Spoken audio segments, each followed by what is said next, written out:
Muchas gracias. Creo que las reflexiones, el pronunciamiento de un joven venezolano que aprecia al Perú y que anhela la libertad de su pueblo, nos obliga a no ser indiferentes y a participar en estos días decisivos, y por eso precisamente esta conferencia que compartimos esta noche con ustedes tiene un título sugestivo, ¿no? A pocos días, ¿no? En realidad la suerte de Venezuela se va a jugar el día 10, pero también en la etapa preliminar y en la etapa post 10 de enero. Y como ha ocurrido a lo largo del desarrollo de la historia política de América Latina, a veces los desenlaces políticos son inesperados, son fortuitos, se presentan a veces en el momento menos pensado, o son tan solo la suma de factores y razones que van generando condiciones objetivas para un relevo político que América Latina y Venezuela en particular esperan con ansiedad. Creo que la lucha por la libertad debe ser permanente. Alguna vez escribí una columna que tuvo acogida con el título "La lucha por la libertad no tiene fin". Y creo que la libertad está en juego. Es otra columna que dediqué este fin de semana para abordar la situación de Venezuela, porque sentimos a Venezuela como parte de América Latina, y como bien se ha dicho, no somos un partido solamente que participa en elecciones, sino que ahí la Torre constituyó la Alianza Popular Revolucionaria Americana en 1924, teniendo como principio fundamental, en el punto número 5, la solidaridad con todos los pueblos y clases oprimidas del mundo. Ese sentido internacionalista del APRA nos obliga y nos anima esta noche. Y gracias a las redes sociales que hoy permiten la cercanía con los grandes conglomerados humanos, con los grandes sectores políticos que tal vez no hacen un acto de presencia, pero sí siguen con atención el desarrollo de los acontecimientos, creo que en este mismo momento, Nancy me facilitó una información hace un minuto, cómo en Venezuela el gobierno va a responder en el plano policial y militar con represión sin límites seguramente, porque ellos se juegan el poder del gobierno y su propia libertad. De tal modo que esta es una lucha por la primacía de la libertad, y que no se diga que la libertad es un principio retrógrado que ahora levantan las derechas o que levantan los liberales. La libertad es un principio fundamental de toda persona y de todo pueblo que se sienta y se siente que se aprecia a sí mismo. Recuerdo que en agosto con Nancy y otros compañeros estuvimos en esa mesa, había una asistencia de la comunidad venezolana que agradecimos esa noche, y yo enfaticé en la frase simple, pero que ha sido el motor del aprismo continental y peruano en particular, la frase "pan con libertad", que fue el principio de varias campañas electorales en las que Arias Latorre fue candidato por el aprismo. Y cuando asociamos la frase "pan con libertad", tiene que ver precisamente con los conceptos que Nancy con propiedad desarrolló en su interesante y brillante intervención respecto a que hay que construir el diálogo, la democracia, la institucionalidad, reducir la pobreza, cerrar brechas sociales, promover la igualdad en los términos no monetarios, sino del ejercicio de derechos ciudadanos. Y realmente, como bien se ha dicho esta noche, la vivencia de Venezuela, los 25 años bajo el gobierno del chavismo, su nueva constitución, y recuerdo la fecha cuando Hugo Chávez juró el cargo de presidente invocando una constitución moribunda, y se suponía que era el inicio de un nuevo despertar. Esa afirmación la traigo a colación porque acá en el Perú aún hay personas que creen que el Perú debe ser refundado con una nueva constitución, y seguramente en el próximo proceso del 2026 vamos a tener más de un candidato que va a proponer la Asamblea Constituyente como garantía de transformación social. Arias Latorre, en la etapa final de su vida en 1978, se sumó al esfuerzo para una transición democrática y aceptó ser el líder de la lista de 100 candidatos a la Asamblea Constituyente del Partido Aprista. tenía ya 83 años y presidió la Asamblea Constituyente. Y firmó en su lecho de dolor la Carta Magna de 1979, que luego fue derogada por la Constitución de 1993 bajo un contexto poco democrático. Muy discutible el referéndum que se convocó en 1993 para convalidar el texto constitucional del CCD de ese entonces. Entonces América Latina tiene que aprender de sus errores, tiene que aprender de que el populismo, ya de la Torre siempre marcó distancia con los populismos de izquierda o de derecha. Y de la Torre, si algo lo caracterizó fue que no pretendió adular al pueblo, sino educar al pueblo. Y nosotros que pertenecemos a una generación que tuvo la fortuna de verlo a Víctor Raúl ya en la etapa final de su vida, cuando estábamos entre la niñez, la adolescencia y los primeros años de la universidad, creo que tenemos el deber de sumarnos a este esfuerzo continental para hacer de Venezuela un país libre, soberano, y a su pueblo un país unido al nuestro en los ideales de paz con libertad y de integración continental y de lucha antiimperialista. En un contexto en el que el imperialismo tiene que ser estudiado de manera abierta, porque ya no estamos hablando del antiimperialismo yanqui, del que habló Víctor Raúl, el antiimperialismo del APRA en 1928, o del programa máximo del APRA en los años 20. Hoy tenemos otros actores en el plano internacional. Rusia ya no tendrá el peso que tuvo en el siglo XX, pero Rusia sigue siendo un país que tiene injerencia en la política latinoamericana, y no podemos olvidar a Venezuela, pero no podemos olvidar dónde está la génesis también de este proceso: Cuba. La Cuba de los 60, la Cuba revolucionaria, la Cuba de la promesa, la Cuba de la igualdad y de los derechos plenos. ¿Cuántos jóvenes en el Perú creyeron en esa revolución cubana y tomaron las armas? También pasó lo propio en Venezuela, Ecuador, en Bolivia, en Argentina, en Uruguay. Creyeron en esa utopía revolucionaria. Sin embargo, Cuba sobrevive, su pueblo sojuzgado, pasan muchas necesidades, y pareciera que los pueblos a veces se acostumbran a vivir bajo ciertas condiciones y reclaman derechos solamente en situaciones muy dramáticas. Conocí a María Corina Machado en el año 2014, cuando estaba haciendo una visita al Congreso Nacional del Perú. Me acuerdo que le entregué una columna que en ese entonces publiqué, llamando la atención de lo que parecía todavía un gobierno con rasgos autoritarios, pero con alguna apertura democrática. Y encontré en María Corina Machado una persona con voluntad de servicio, y creo que en ese momento su liderazgo, estando ella en territorio venezolano, va a ser determinante en las próximas horas, y espero que el pueblo, venciendo el temor y el riesgo de la represión brutal de la dictadura, salga a manifestarse en las próximas horas y en los próximos días para ejercer su derecho a hacer valer su voto ciudadano. Porque es indiscutible que Venezuela tuvo un proceso electoral y que los resultados son incuestionables, los resultados de la oposición. Las actas electorales han sido recogidas primero un 40%, luego se habló de casi más del 90%.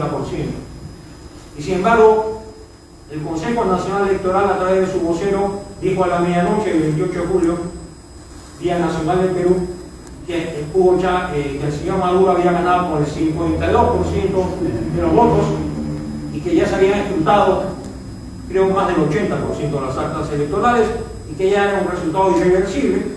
Por cierto, han pasado las semanas y los meses y no ha mostrado ninguna acta electoral. Y ahí viene a veces la complicidad, la forma laxa como algunos gobernantes de izquierda. Lula da Silva, y voy a decirlo con nombre propio, hizo un juego de palabras: estamos a la espera, si hay alguna impugnación, si hay algún reclamo. Recuerdo al mismo señor López Obrador en sus tediosas conferencias de prensa matutinas de todos los días: pobre el pueblo de México. Dijo: hemos conocido resultados, pero no son definitivos, pero hay una tendencia a favor del señor Nicolás Maduro. Ahora había un relevo político en México, está la señora Claudia Sheinbaum, presidente, conocemos y sabemos que va a asistir, ¿no?, a la transmisión de mando o al nuevo periodo dictatorial que se instalaría el 10 de enero, pero para sorpresa nuestra hay algunas reacciones favorables en América Latina. Y como bien ha dicho con propiedad Lucho Villasana, a veces los pueblos se encuentran en el momento para pronunciarse. Tal vez ha sido el caso de nuestra Cancillería, que guardó silencio, preocupante por cierto, y en las últimas horas de esta mañana el canciller ha sido más explícito, ya ha hablado del presidente electo González Urrutia. Entonces, estamos ante juego de palabras, ante neologismos, palabras más, palabras menos, pero creo que el gran protagonista de la libertad y de la lucha por la libertad en Venezuela es el pueblo venezolano. Ustedes son los depositarios de la soberanía popular, ustedes ya se han pronunciado, y a pesar que de los 8 millones o más de ciudadanos venezolanos residentes en el exterior solo pudieron votar menos de 70.000, tengo entendido, claramente el gobierno no quería darle el voto en el exterior a sus connacionales por una razón clara que iba a perder abrumadoramente. Entonces, ya se ha dicho esta noche con mucha precisión que si esa lucha por la recuperación de las libertades en Venezuela fracasa, en este segundo periodo podría haber una migración masiva, incluso superior en número a la primera migración. Y eso es parte de la estrategia cubana. Nadie habla de que en Cuba la población en el año 59, cuando se dio la revolución, es casi la misma que en el 2025. No ha crecido poblacionalmente Cuba. Perú tenía en el año 61, según el censo de ese año, algo más de 10 millones de habitantes. Hoy estamos bordeando los 34 o tal vez 35 millones de habitantes. Pero en Cuba las estadísticas son curiosas, porque el sistema cubano, ¿no?, se expresa en los peores términos de aquellos que toman el camino del exilio o toman el camino de ir al norte, de hacer su vida en los Estados Unidos y en otras latitudes, pero guardan silencio cuando esos hombres sacrificados y mujeres envían remesas a sus connacionales, a sus familiares en La Habana y en las principales ciudades de Cuba. Entonces, esto es parte de un plan que en el caso de Venezuela quiere copiar. Creo que al gobierno de Nicolás Maduro le convendría una segunda ola migratoria. Esos ciudadanos ya no votarían en los próximos comicios, como no lo hicieron en los últimos comicios, salvo 70.000 ciudadanos. Entonces, y además enviarían remesas y además podrían, digamos, expulsar en términos políticos a los opositores que están enfrentando a la dictadura, a la policía, al ejército en las calles. O sea, es la estrategia cubana, y creo que más el señor Nicolás Maduro está confiando en la inteligencia cubana que en la propia inteligencia y en las fuerzas militares o policiales de su país, porque hay una dependencia casi absoluta. No quiero personalizar, pero alguna vez dije que si Hugo Chávez tenía algún atisbo de nacionalismo, daba su formación militar. En el caso de Nicolás Maduro, creo que el nacionalismo no lo motiva. Él es un operador funcional de los intereses de la Revolución Cubana y de La Habana. No en vano fue formado políticamente por ellos. Y acá tenemos a un Vladimir Cerrón. O sea, no somos ajenos a este problema, compañeros, que nos escuchan, que nos siguen. No somos ajenos. Vladimir Cerrón, fundador del Perú Libre, partido que llevó a la presidencia de Pedro Castillo, partido al que perteneció a la señora Boluarte en un momento determinado. Estudió medicina en La Habana, se formó en La Habana, es un cuadro formado por el Partido Comunista Cubano. Entonces, las vicisitudes del pueblo de Venezuela las hacemos nuestras. No tenemos una venda en nosotros. El próximo 2026, solo a unos meses estamos, habrá una nueva campaña y habrá otros candidatos, más de 30 partidos inscritos, otros 20 en la lista de espera. Tantos partidos es que parte de un proyecto, crear caos, confusión, que no haya identidad partidaria, que no haya liderazgo fuerte, que no haya movilización ciudadana consciente. Y la tarea del APRE es inmensa, Hemos cumplido 100 años en mayo, como movimiento continental y como partido superamos los 90 años. Y siempre recuerdo a Águila Latorre hablando de su hermano Rómulo Betancourt, el líder venezolano, fundador de Acción Democrática, en un momento dramático cuando fue víctima de un atentado criminal, ¿no? Dio un discurso, y hay videos al respecto, ¿no? Quemado, ¿no? Prácticamente se había salvado de la vida por una circunstancia y una casualidad, pero enfrentó al enemigo. Y el enemigo era de la derecha y era del comunismo, porque quienes hemos estado en la línea estamos en la línea de Betancourt o de Águila Latorre o de Pepe Figueres, estamos en la línea anticomunista, por un principio ideológico, filosófico, político, y en la línea crítica de la derecha, que en el caso del Perú, la derecha oligárquica, plutocrática, fue la que impidió que Águila Latorre más de una vez fuera candidato, o más de una vez se reconociera su victoria electoral, como pasó en el 62. Eso consumó un golpe de Estado para anular las elecciones que había ganado Águila Latorre y convocar a nuevas elecciones, en las que ganó Fernando de la U. Pero Águila Latorre no nos enseñó a odiar, no nos enseñó a generar lástima en el país, sino conciencia. Y yo saludo la presencia de una luchadora y una académica y una profesional como Nancy Arellano esta noche, y la presencia de Luis Villasana, porque son la presencia de la comunidad venezolana que es parte de este Perú que está en constante evolución. Quienes creen que el Perú no ha cambiado se equivocan. El Perú de ahora es un Perú más informal, es un Perú menos institucionalizado, donde la política se ha precarizado, donde un partido con historia no tiene presencia, como el APRA no tiene presencia en el actual Congreso, donde hay líderes que no son capaces de hilvanar o decir una frase completa, y donde hay un decaimiento de la política, y también hay un desinterés de la política, sobre todo los más jóvenes, porque esa es una tarea inmensa. Yo estoy seguro que si estos días 3 millones, 5 millones o más de jóvenes, hombres y mujeres de Venezuela salen a las calles, hablo de cifras grandes, ¿no? Tal vez la dictadura y la fuerza de represión van a cambiar de opinión y se busca una salida rápida, ¿no? Al exilio, una salida negociada, una salida conversada. Y siempre recuerdo, porque estudié, me permití estudiar los pasajes de enero del 58, ¿no? Cuando Pérez Jiménez no abandonaba el gobierno, no abandonaba el poder, y fue el movimiento popular, social, político, donde Rómulo Betancourt tuvo un papel protagónico y otros líderes social cristianos, que hay que reconocer. Pero también un sector de los militares se sumaron a esa protesta. Entonces todos estamos esperando esa reacción. Y creo que Edmundo González, que ayer ha estado en diálogo abierto con Joe Biden en el Salón Oval, y ha dado declaraciones a la comunidad venezolana y a la prensa internacional, creo que ha enviado un mensaje muy sutil a los hombres de uniforme. Y lo mismo ha dicho María Corina Machado.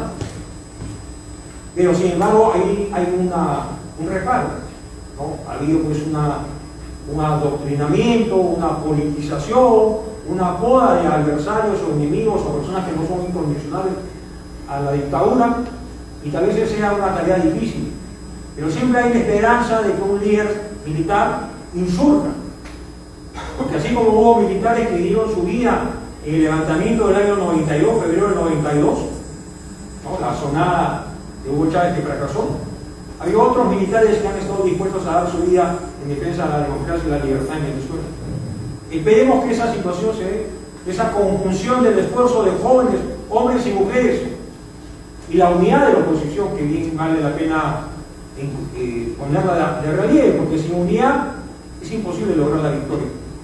Y la presencia de sectores militares, lo que no quiere decir que nosotros seamos golpistas ni estemos alentando la lucha fratricida.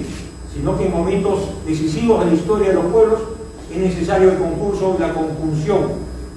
Y eso lo hemos vivido nosotros en el APRA y en el Perú con Aya La Torre. En la etapa final de su vida, en la Asamblea Constituyente, los militares que lo habían acosado, perseguido, obligado a estar asilado en la Embajada de Colombia en la Avenida Arequipa más de 5 años, o que le habían robado más de una elección, o que habían dado golpe de Estado, o que lo habían declarado fuera de la ley, reconocieron las virtudes políticas de Aya La Torre y le dieron la más alta distinción, la Orden del Sol, en su lecho de dolor. Esperemos que Venezuela sea el ejemplo, porque estoy seguro que si cae la tiranía el 10 o en los próximos días de enero o en las próximas semanas, pues puede también darse un escenario de fragilidad donde un gobierno asume el cargo, jure el cargo, tal vez ante muy pocos dignatarios internacionales, tal vez ante muy pocos jefes de Estado, tal vez con la ausencia de la comunidad internacional y del repudio o la oposición de la comunidad internacional, pero asume el cargo. Pero la lucha debe continuar. Las comparaciones son a veces odiosas, pero vivimos un proceso parecido en el año 2000 en el Perú. Alberto Fujimori juró el cargo por tercera vez. Y a esa misma hora habían miles de peruanos en las calles, ¿no?, protestando por la reelección o reelección de Alberto Fujimori. Semanas después se reveló a través de un video que estremeció la política nacional y luego el presidente Fujimori tomó la decisión que todos conocen: renunciar a la presidencia estando en el exterior. Entonces hay varios escenarios. Creo que esta noche hay que levantar los espíritus y dirigirnos a los que no están presentes, a la gran comunidad venezolana que va a estar expectante seguramente el 10 de enero. Y recuerdo que la noche del 28 de julio, cuando miles de venezolanos y peruanos esperamos cerca de la embajada, en los parques próximos de la Avenida Piquituás, Avenida Arequipa, y había miles de ciudadanos expectantes del resultado, fue claro cuando la gran desilusión y el llanto de muchos y la furia de otros y la desesperación cuando se conocieron los resultados falsos, ¿no?, grotescos, ¿no?, a la medianoche del 28 de julio. Con el 80% de las actas escrutadas, Nicolás Maduro ha sido electo con el 52%. Entonces, creo que la protesta días posteriores al fraude electoral fue reveladora. Creo que el gobierno retrocedió, pero tal vez faltó un poco de decisión y arengar, liderar y no llamar al repliegue, sino más bien a la acción. Los apristas hemos tenido en nuestra historia política, lo saben los compañeros que están esta noche, revoluciones o insurrecciones en defensa de nuestra libertad y el derecho al voto y a la legalidad que le correspondía por derecho propio al partido de Aya La Torre. Pero no hemos sido golpistas, nunca hemos sido golpistas. Y si alguna vez tomamos las armas para levantarnos en defensa de la libertad, fue con el claro propósito de convocar elecciones limpias y transparentes a la brevedad. Yo creo que Venezuela está llegando a un punto de inflexión. Creo que la comunidad internacional está reaccionando. Tal vez el relevo en Estados Unidos, un Joe Biden que está de salida y que fue muy concesivo con el gobierno de Nicolás Maduro, tal vez porque él no decidió, sino su entorno lo aconsejó, o presionó, lo convenció, o encargó, delegó a terceros. Pero los acuerdos barbados no fueron cumplidos, no fueron honrados, ganaron tiempo, ¿no? Ese señor Saab regresó en el orden de multitud a Caracas, y siempre esa narrativa de los gobiernos autoritarios, lo nombraron ministro, no, recuerdo a su esposa, la nacionalidad italiana, invocando la libertad de su esposo porque había ido a comprar medicinas para el pueblo de Venezuela. Entonces, los pueblos tienden a creer, y a veces somos crédulos todos. En las relaciones humanas se da a veces ese factor muy frecuentemente. Pero creo que Venezuela ha llegado al límite. Creo que el trabajo debe ser simultáneo. La lucha en territorio venezolano Tal vez la llegada de Edmundo González, acompañado de otro jefe de Estado, se baraja esa posibilidad, o está en un punto fronterizo, expectante de desenlace político, pero la lucha también en las calles de las grandes ciudades de América Latina, porque hay comunidad venezolana en Buenos Aires, en Santiago, en Lima, en Bogotá, en otras ciudades de Colombia, en Centroamérica y en México y en Estados Unidos, por cierto en Europa, en Madrid en particular. Entonces hay que hacer ese llamado a la expresión legítima, y ojalá que el gobierno de Perú sea a la altura, como lo ha manifestado esta noche o esta mañana el canciller peruano en una transmisión radial, y el pueblo peruano acompañe a la comunidad venezolana en este esfuerzo mancomunado, y el pueblo aprista sobre todo, reconociendo el liderazgo de un Ángel Latorre Continental, de un Rómulo Betancourt que tuvo en Víctor Raúl un hermano mayor, y reconociendo siempre que Venezuela acogió a cientos de miles de peruanos en los años 70, especialmente cuando el tirano Velasco Alvarado acá en Perú se hizo del poder y excluyó al APRA de toda posibilidad democrática y electoral. Entonces, defendamos la libertad por encima de todo, y la libertad tiene costos. Defendamos la vida, por cierto, pero tal vez sea necesario que haya situaciones de fuerza. Ya Venezuela ha vivido situaciones en el 2014, 2015, 2017, 2018, episodios dramáticos que la comunidad internacional a veces tomó con cierta distancia.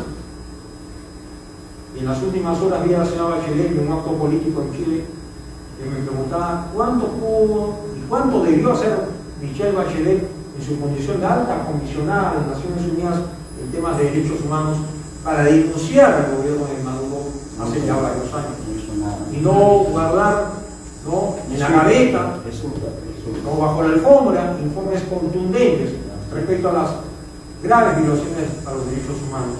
Entonces, los apristas no hablamos a media voz, no decimos las cosas en sentido figurado, las decimos con respeto, pero con la valentía que corresponde, y creo que el momento lo exige. Y la comunidad venezolana y la comunidad peruana y los pueblos deben hermanarse para recuperar la libertad en Venezuela, que será un hito que podrá tal vez tener consecuencias o efectos dominó, ojalá en Cuba, en Nicaragua y en otras latitudes latinoamericanas. Y creo que las exequias del presidente Carter se están desarrollando hoy día en los Estados Unidos. Y Carter, más allá de errores, creo que puso de su parte en su gobierno del 77 al 81 un gran esfuerzo por democratizar América. Y se recuperó la libertad no en simultáneo, por etapas, por circunstancias y países. La recuperación más difícil fue la de Chile. Un referéndum, un plebiscito, elecciones que proclamaron al presidente Erwin como presidente por un periodo de 4 años. Y ahí estuvo el presidente García en su primer gobierno, que fue el presidente más ovacionado por los 80.000 ciudadanos chilenos que colmaban el Estadio Nacional de Santiago. Entonces esta noche, que sea noche de recuerdo, de evocación, pero noche de acción y de propuestas. Estamos a pocas horas, a pocos días, y el título de esta conferencia habla sobre eso y también de la democracia en las Américas, porque esperamos y confiamos que este partido demócrata tan comprometido con el progresismo internacional, con la Agenda 2030, tenga una mirada más en defensa de los valores democráticos en toda América Latina. Y más allá de diferencias de opinión, la gestión y administración de Donald Trump, que se instala el 20 de enero, pueda ser un factor a favor, como el del secretario de Estado Marco Rubio, de ascendencia cubana, sean factores a favor de esta lucha por las libertades. ¿Cuánto tiempo durará? No lo sabemos. Derrocar a Maduro, que Maduro renuncie, se exilie o vaya a prisión, son posibilidades. Pero también tengamos presente que los enemigos no se quedan conformes. Ellos si pierden el poder, van a querer recuperarlo. Como lo están tratando de recuperar, lo van a tratar de recuperar en los próximos tiempos los kirchneristas, ¿no?, en Argentina. Y qué dato tan interesante que trajo esta noche Nancy, respecto a cómo un país insolvente como Argentina en el 2001, que puso fin al gobierno de Fernando de la Rúa, ¿no? El famoso corralito, ¿no? Con los papeles de la deuda externa argentina que no tenían valor en los mercados internacionales, como esa triangulación y apoyo financiero del gobierno de Hugo Chávez permitió darle salvavidas a un gobierno afín al gobierno de Hugo Chávez. ¿Y cuánto daño han causado los business, ¿no? en la política argentina? Entonces, creo que el presidente Edmundo González, presidente electo de los venezolanos, ha sido bien acogido por el presidente Milei. Seguramente, además de su visita al presidente Biden, tiene otros compromisos en los próximos días u horas, pero ese acompañamiento de jefes de Estado, y estoy seguro que si el presidente García estuviera con nosotros, sería otro jefe de Estado que estaría al lado de Edmundo González en la recuperación de la libertad para todos los venezolanos. De tal modo que levantemos nuestro ánimo, nos sumamos al esfuerzo de ustedes, agradecemos su presencia esta noche, un saludo a los compañeros, un saludo al pueblo aprista, un saludo a todos los que creemos en la democracia, no como una forma solo de elección, sino una democracia como una forma de redención social y de transformación en valores democráticos y en valores por lo que hay en la Torre siempre de Jung. Hay en la Torre un pacifista, era un libertario, era un hombre que no enseñó a odiar y que pretendió que a través del diálogo los países y el pueblo del Perú podía llegar a consenso. Le costó toda la vida, no llegó al gobierno, pero es parte de la historia nacional y parte de la historia latinoamericana. Y seguimos hablando de él con el mismo entusiasmo que lo escuchábamos en sus días finales en algún coloquio en Alfonso Ugarte en la Casa del Pueblo. Gracias por la presencia de ustedes, que viva Venezuela libre y anhelemos la libertad para toda América Latina unida en los ideales de integración y de lucha por la justicia social de paz con libertad. Muchas gracias.